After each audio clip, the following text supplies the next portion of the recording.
Okay, so our review for this evening is about philosophical foundation. Of course, philosophical foundation of education. No? Meron kasi yung um, historical foundation, meron ding sociological foundation. So, yung historical foundation, i-discuss din natin yan sa mga susunod na topic. Pero ngayon, ang i-discuss natin is philosophy, the philosophy of education. Kung meron tayong tinatawag na principles of education, theories of education, meron ding mga philosophical foundation of education. Okay? So to start off, let's have the first slide. Okay, ano ba yung mga philosophical background ng education? First, from William Bagley, Essentialism, tandaan niyo yan. Pero mamaya, isa-isahin naman natin yan. At mayroon tayong mga keywords na kailangan yung tandaan, ha? Number 1, Essentialism. Number 2, Progressivism. Si Essentialism, it's William Bagley. Progressivism, anong sabi sa Progressivism? Education is not a preparation for life. That's according to John Dewey. And perennialism, it's Robert Hitchens. Existentialism, existence precedes essence by Jean-Paul Sartre. And of course, yung kilalang-kilala na natin na si John Watson, siyang proponent ng behaviorism. So itong 1, 2, 3, 4, 5 na ito, sila ay yung mga philosophical background ng philosophy of education. Although, kasama din sila. Kaya nga, isa-isahin natin. Pero, para kumbaga nanganak itong mga philosophical background na ito, nagkaroon pa ng another philosophy of education na rooted sa kanila. Na ang foundation, ang basis, ay sila din. Okay? So, ito ay yung mga philosophical backgrounds. Okay? So, let's have the first one.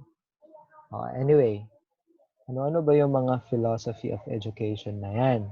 Una, we have naturalism, idealism, pangalawa. Pangatlo, realism. Fourth, existentialism. Fifth, essentialism. Sixth, pragmatism. Then seventh, we have perennialism. Eighth, humanism. Ninth, progressivism. 10th, nationalism. 11th, constructivism. 12th, reconstructivism. And 13th, we have behaviorism. Pero meron pa rin mga iba pang philosophy of education na di-discuss lang natin bahagya sa dulo kasi yun yung mga hindi katulad nito talaga na rooted or based on the philosophy of education. Okay? Of course, we have the first one. Okay? So, ano ba yung unang-una na i-discuss ni Sir ngayon? It is naturalism. At ano ba ang naturalism? Pag sinabi nating naturalism, nature, natural. Okay? So, happening naturally. Kaya nga nakalagay dito, it denies everything that has supernatural significance. So, anong ibig sabihin nun? Pag sinabi nating naturalism, it depends on scientific explanation. It depends on scientific laws. It depends on scientific theories. If there is something that science cannot, no? Science cannot explain beyond natural or supernatural. That's not about naturalism. Welcome natin si Ederlyn. Ederlyn, welcome. That's not about naturalism. Kasi si naturalism, ulitin nga po natin, ito ay can only be found in nature. What is natural? Okay? So, hindi supernatural. At sino-sino mga advocates na to? Si Rousseau, si John Locke, tsaka si Montaigne. Of course, kung naturalism yan, naturalists, anong ibig sabihin yan? Di ba meron tayong natural growth and development. So, ang education dito sa mga naturalists is in accordance with the human growth and development. Okay lang, Ederlyn. human growth and development. So natural, natural phase, natural development, natural growth. Na-discuss ni Ma'am Itang yan for 2 consecutive Saturdays. Yung human growth and development. So it's a natural process. Okay, so ang education daw sa mga naturalism, doon nagbe-base, doon na dumedepende sa natural growth and development of man. Okay, so it has also emphasis on physical development rather than the 3 R's. Development kasi nga natural, it's the growth of uh, of a human being rather than the 3 R's. Ano ba yung 3 R's? Reading, writing, and arithmetic. So, ayan, tiga mag-admit lang ako. Ayan. Dumadami tayo. Welcome, Marian. Welcome din, Rachel.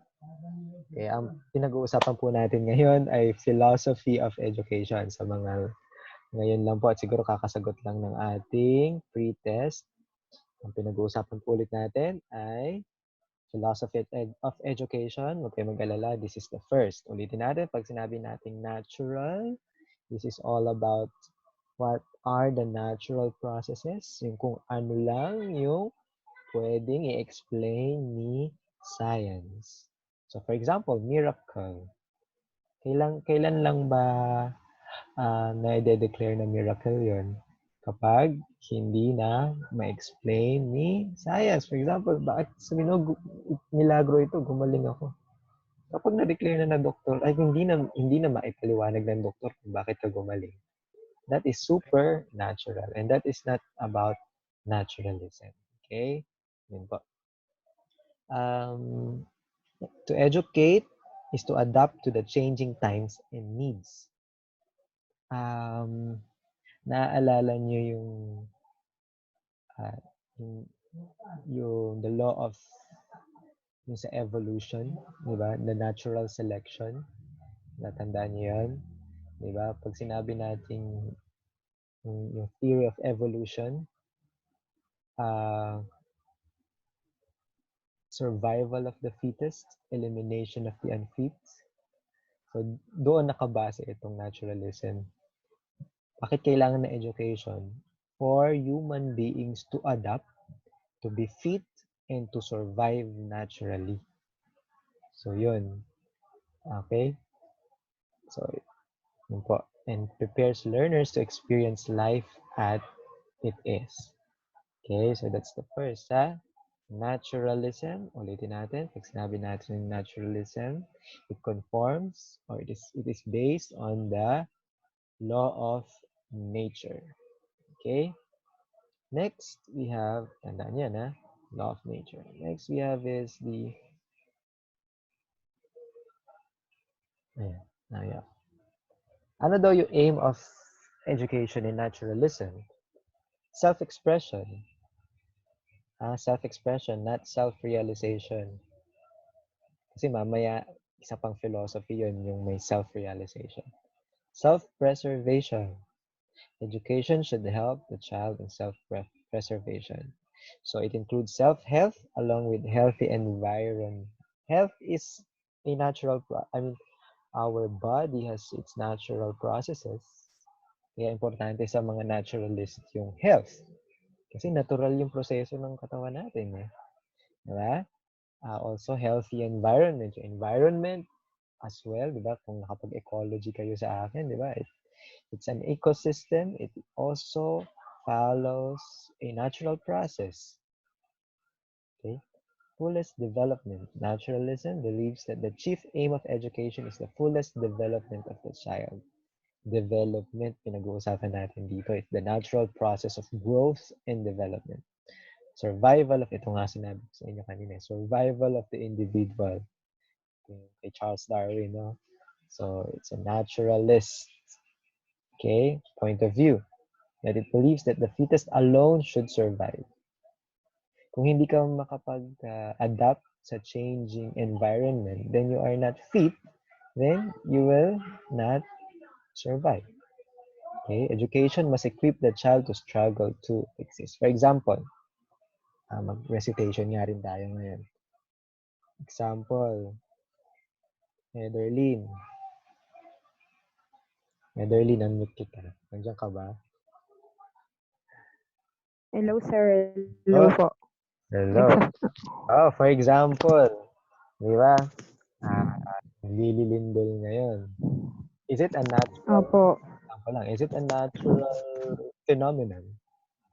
Mhm. Yes, it's a natural phenomenon. Ano pwedeng mangyari kay human being kapag hindi siya na-educate kung paano ligtas ang sarili niya? Anong pwede mangyari? Ano, sir, pag po hindi po siya na-educate na hindi niya iligtas yung sarili niya. Iligtas, no? Na, hindi siya na-educate na paano niya maliligtas yung sarili niya. Ano mangyayari sa tingin mo? Wait lang, sir. Hindi, Sorry, ito sir. na lang. Ito na lang. For example, yung sa COVID-19, hindi tayo tinuruan kung paano kung paano Ah, ito mhm. iwasan, kung paano hindi tayo mahahawa. 'Di ba? Is this also something Mhm. natural, right? Tama ba? Natural din naman ito. Opo, opo. Kung hindi tayo in-educate, anong sa tingin mo pwedeng mangyari sa atin? Ayun, sir, karamihan po sa mga tao magiging prone po sila sa virus. Kakalat po yung mga That's correct. mhm. Ano pa? Pwedeng mamatay. Tama ba yan? Yes po. Hindi Opo. mag-survive. Tama ba? Opo. Okay, so that's correct. Ang aim ng education ng Thank you, Ederlyn. Salamat. Ang aim ng education in terms of naturalism is to survive. No? Tinuturuan tayong maghugas ng kamay, tinuturuan tayong uminom ng vitamins, hindi ka kumain ng prutas at gulay para ma-survive natin itong this is a struggle in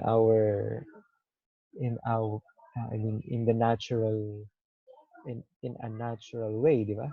Struggle to kasi pwede tayo dito lahat mamatay at mag-extinct tayong lahat. Okay? So, next is saya na.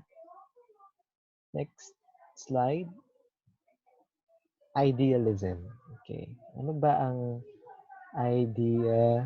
idealism? Ang idealism, sabi dito, ideas are the only true reality.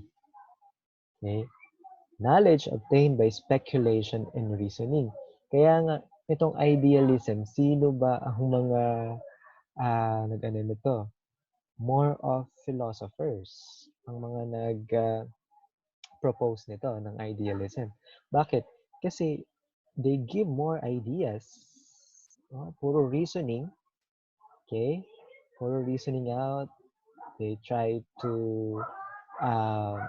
use philosophy. Yes. They also try to use um, literature as well.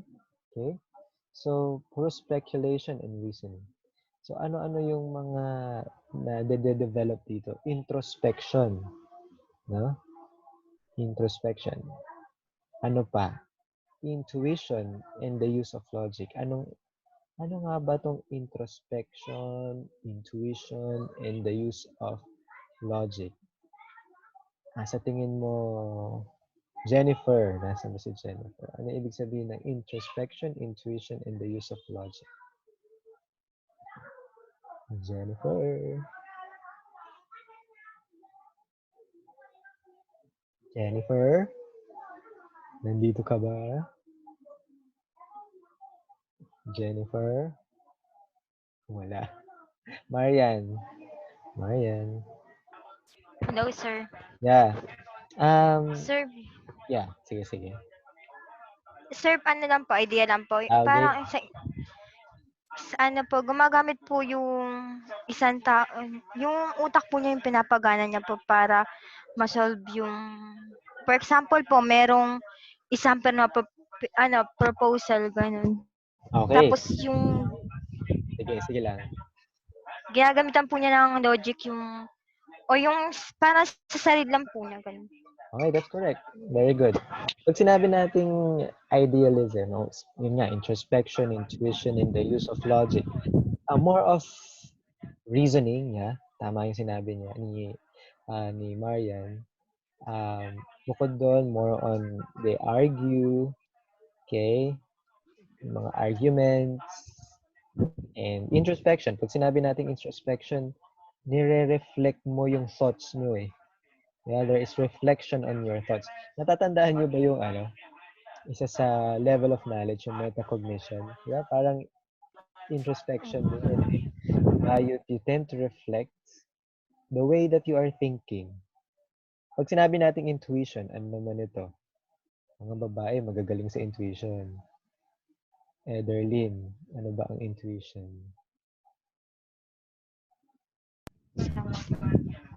Ederlyn, Hello, sir. Good evening po. sa tingin mo ano yung intuition? Intuition. Intuition. Actually, sir, wait lang po, sir. Sige Wala lang. pa po akong idea kung ano po yung intuition.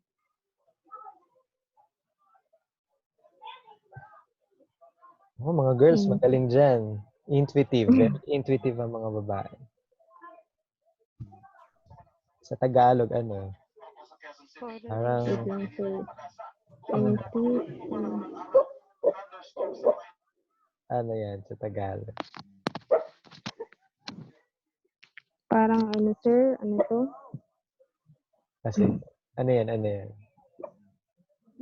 Intuition, parang ano to? Katalastasan? Di ba, pag sinabi nating intuition, parang kutob. Yeah? Malakas po yung Yeah. pakiramdam, ganun. Yan. So, Parang instinct, gano'n. instinct. Yes, very good. That's correct. Mm, When kutob, instinct. So, yun. So, ganun. So, introspection, intuition, and the use of logic as well. So, para saan daw ba itong idealism? It is used to prepare the child for better position in the society. Anong pinagkaiba nung kanina? Kanina ay ano lang, para saan lang daw ito? Yung naturalism? For them to Survival. survive. Survival. Survival, that's Survival. correct. Yes, that's correct. Ngayon naman, ang idealism is to prepare child for better position in the society. Di ba? Ang yung mga politiko, di ba? They they have this introspection, intuition, and use of logic. Kailangan nila yan. Okay? Sa, sino pa? Okay lang po sir, wala pa ako. Okay lang yan. Okay. Ano daw yung mga subjects na ginagamitan ng idealism? Usually, philosophy, literature, religion, and history. Ano yung mga strategies sa tingin ninyo? Lecture, syempre. Discussion, and Socratic method. Who is aware about what is a Socratic method? Marian? Alam ba kung ano yung Socratic method? Wait lang. Sir, Ah? O sino gusto mag-cite? sir. Yeah.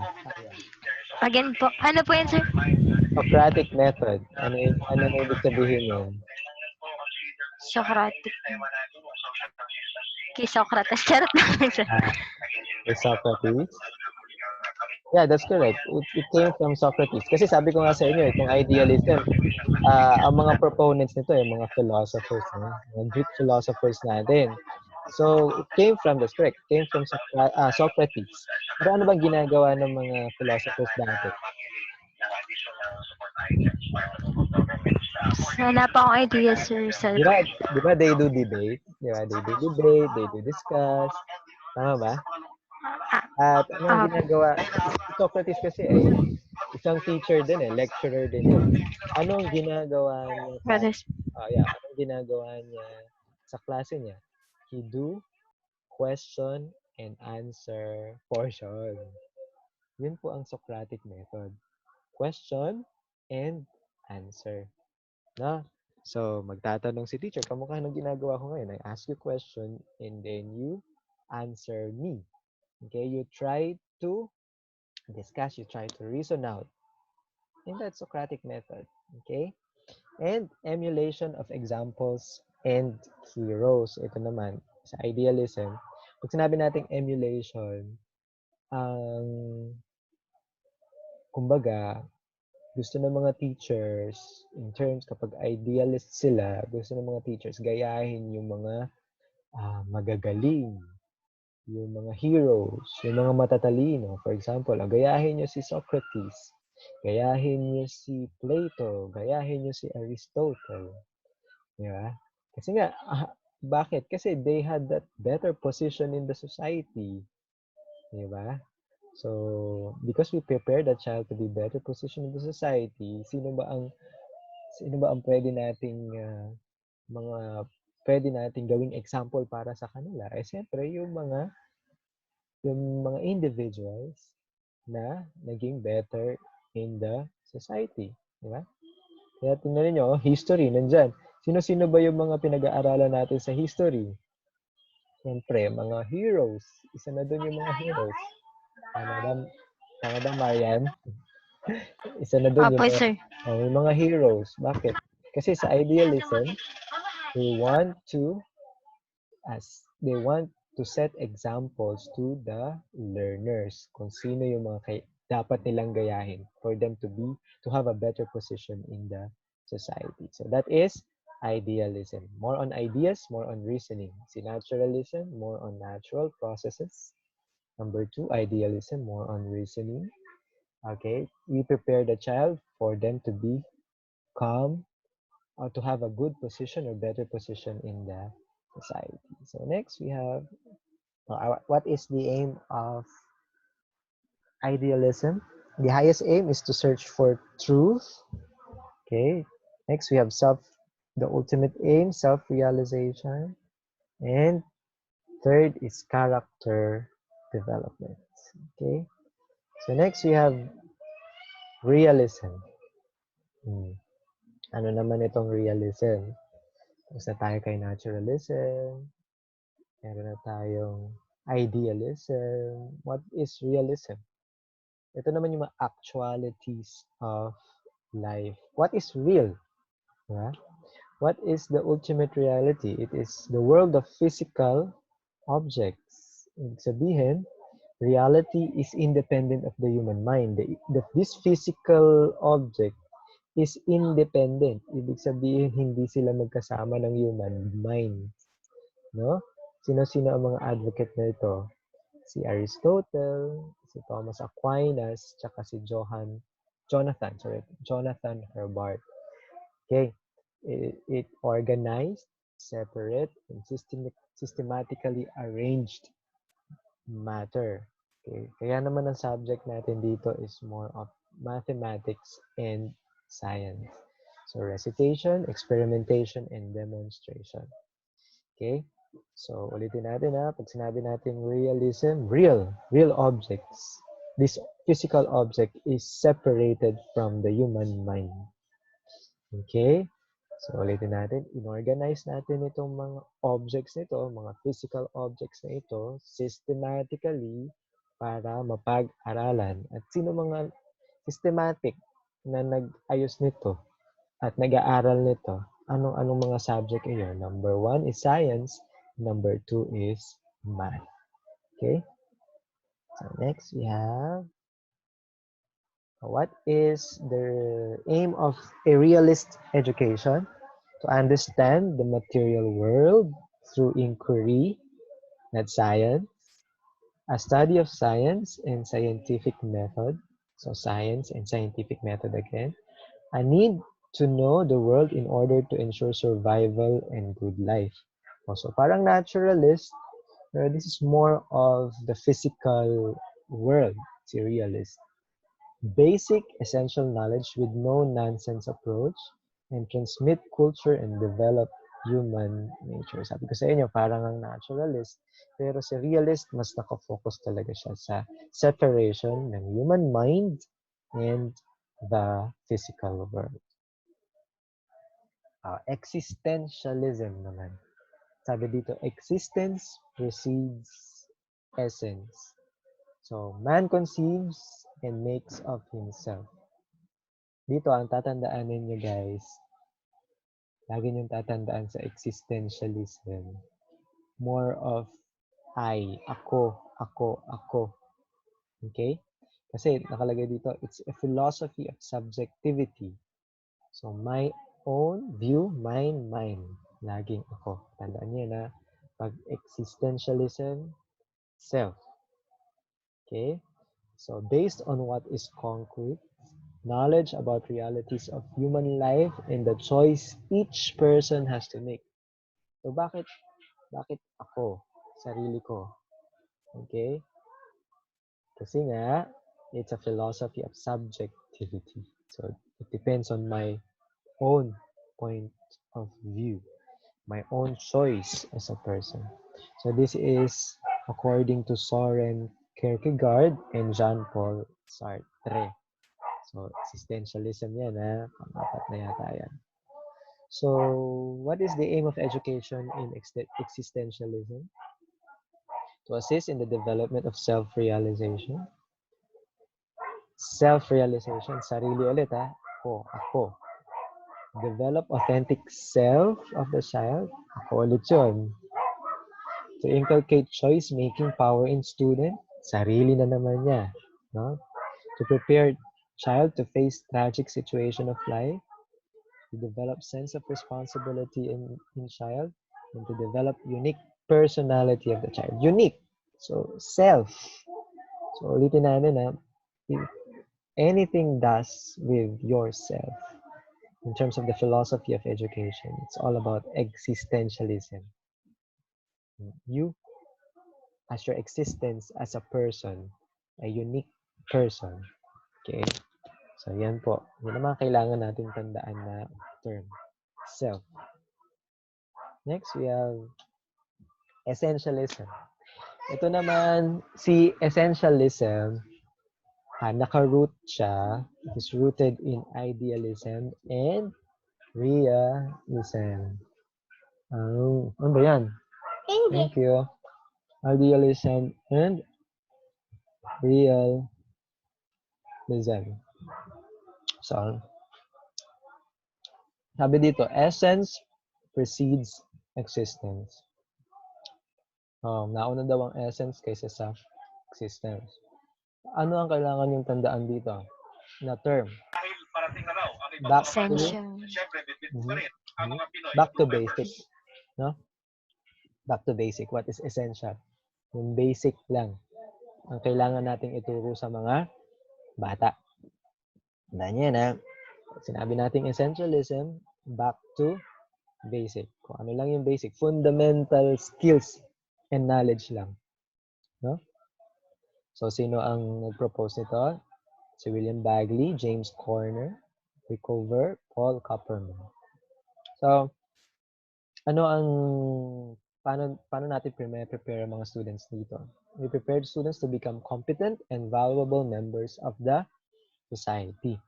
Valuable kasi yung mga basic literacy ay ituturo natin sa mga bata. Ano ba yung mga basic literacy na yun?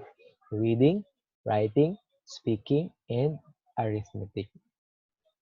It also grasps not just the parts, but a whole. So, holistic. Natatandaan niyo yung holistic. So, hindi lang parte-parte. Kung kay Just, parang si Just Start yun, di ba? So, Yes. holistic siya. So, ano-ano ang mga strategies natin dito sa essentialism? You can have regular assignments, pwede nilang gawin sa bahay, drills, recitation, frequent testing, and evaluation. Ulitin natin ha. Ano ang term, keyword natin dito kay essentialism? Back to basic. Okay, very good. Marian. Okay? So next is pragmatism.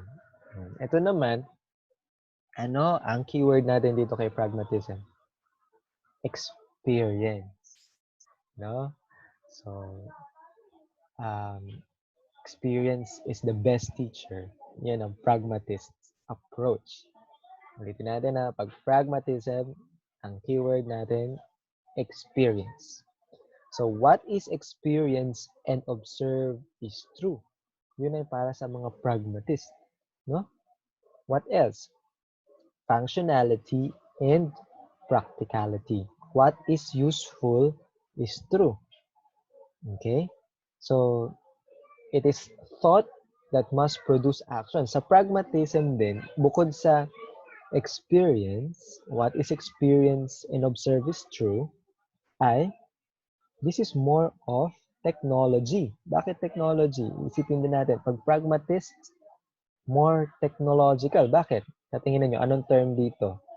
It is more of the functionality and practicality. Tama ba?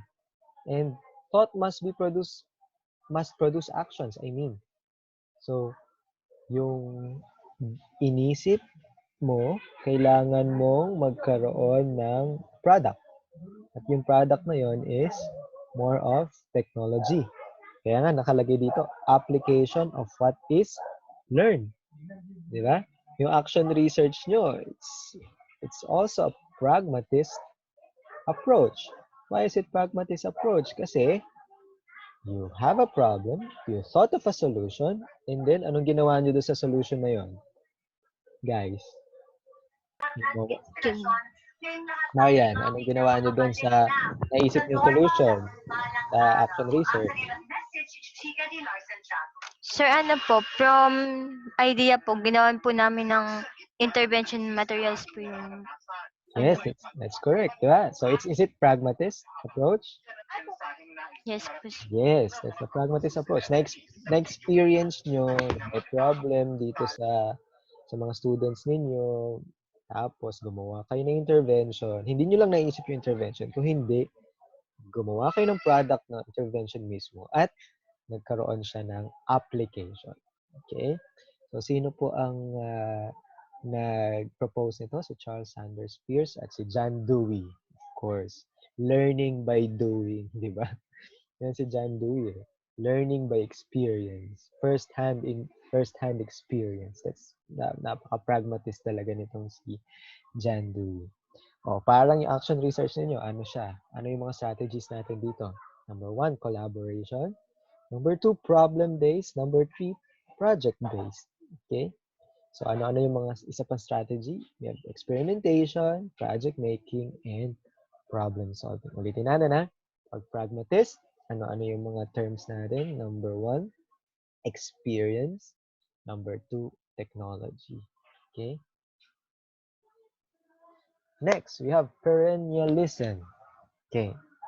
Si perennialism, ang tatandaan natin dito, paulit-ulit lang. Ulit-ulit lang. Bakit paulit-ulit lang? Sabi nga dito, it's eternal, ageless, everlasting, unchanged.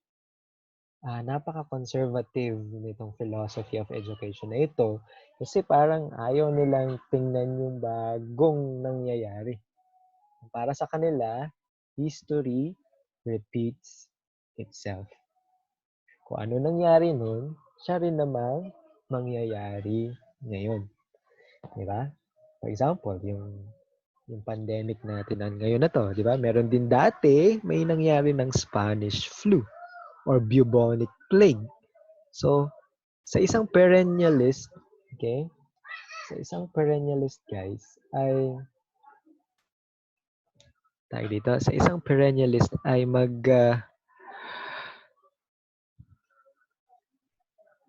iisipin natin na nangyari na din ito dati.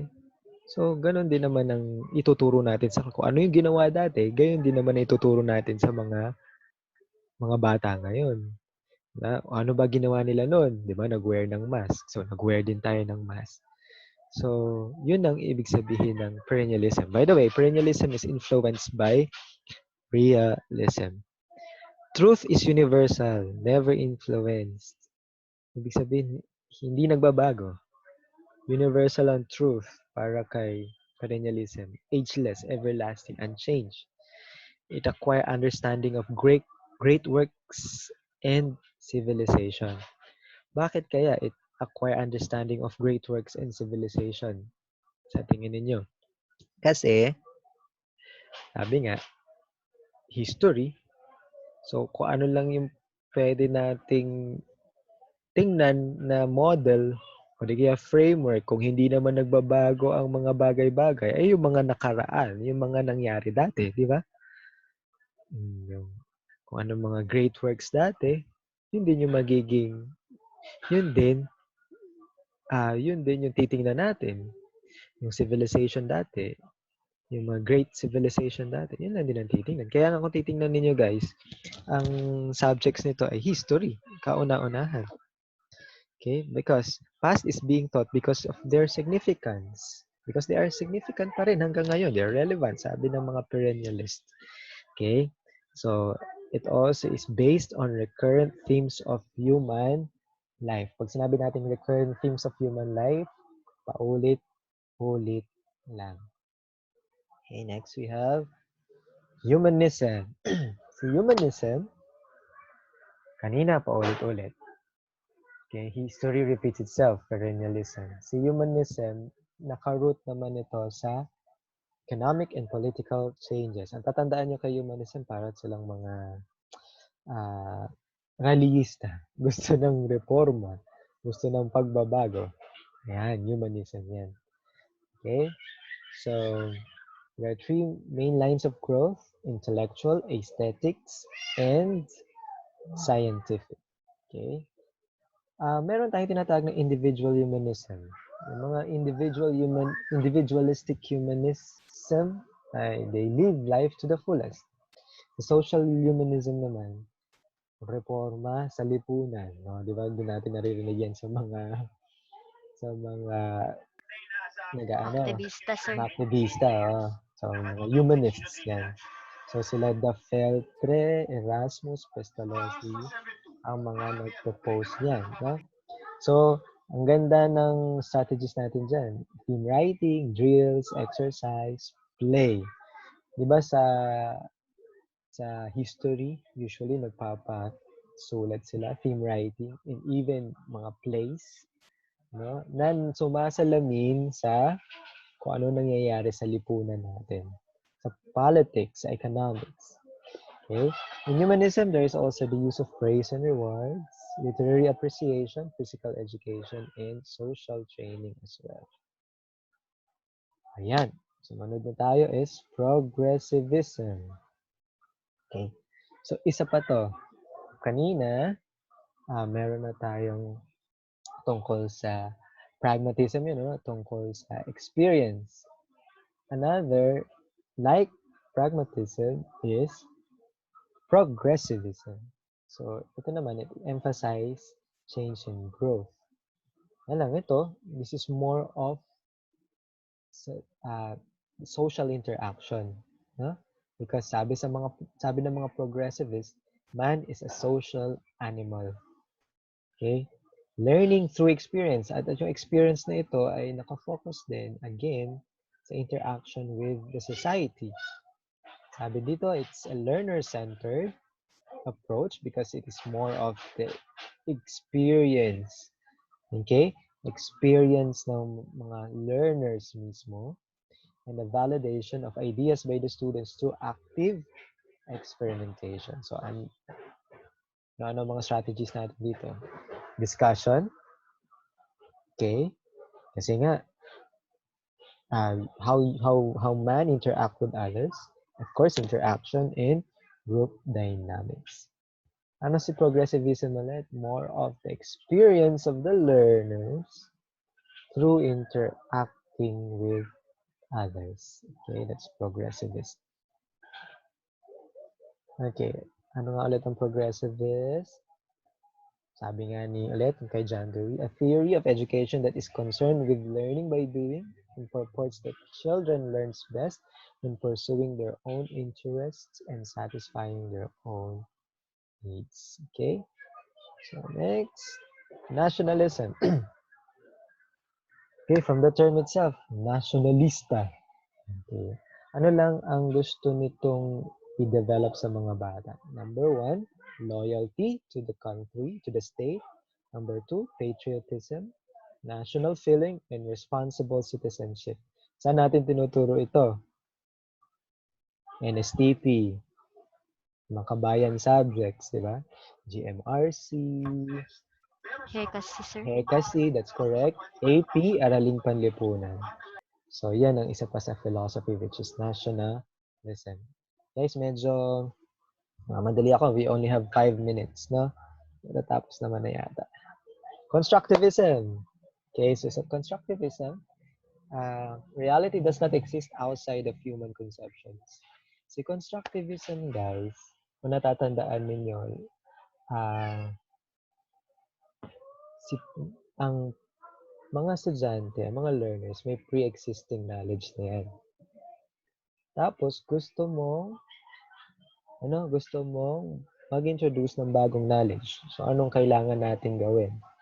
We need to do activities that will connect prior knowledge to the new knowledge. Okay? At paano natin ma-connect yun? Through learning experiences that are meaningful to the learners. So, yan na, pag sinabi natin constructivism, from prior knowledge to new knowledge, we need to deliver or provide the learners with meaningful experience. Ito naman, reconstructivism. Okay. So, ano nga ang reconstructivism? Awakens the consciousness of individual about the social issues, concerns, and problems. So, ito din, parang yung kanina, parang sa mga aktivista, no? Ito naman, ina-awake natin. Ginigising natin sila sa mga social issues, yung mga bata. So, we bring the world into the classroom. Anong tawag natin doon? Reconstructivism.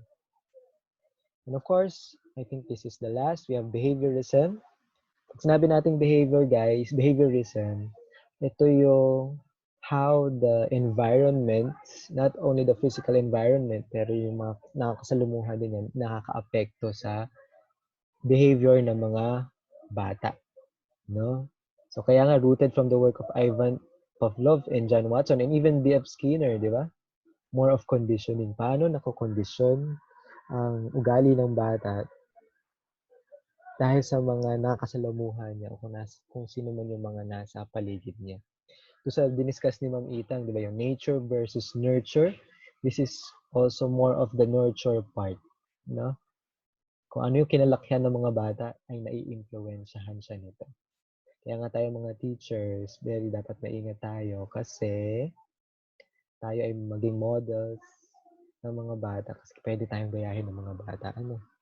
Because of this behaviorism. Ayan, kung titingnan natin guys, yung ating mga world philosophies, to sum it up, meron tayong idealism, realism, pragmatism, and existentialism. Rooted lang siya yung mga educational philosophies dito sa apat na ito. Okay? So, siguro yung i-review natin, isang slide na lang naman ito, ay gawin na lang din natin review or additional do sa susunod natin na topic. And that will be next Wednesday kasi si Ma'am Teacher Itang na ang sa Sabado ulit. Guys, bye-bye na. Baka mag-stop na ito eh. Last naman na tong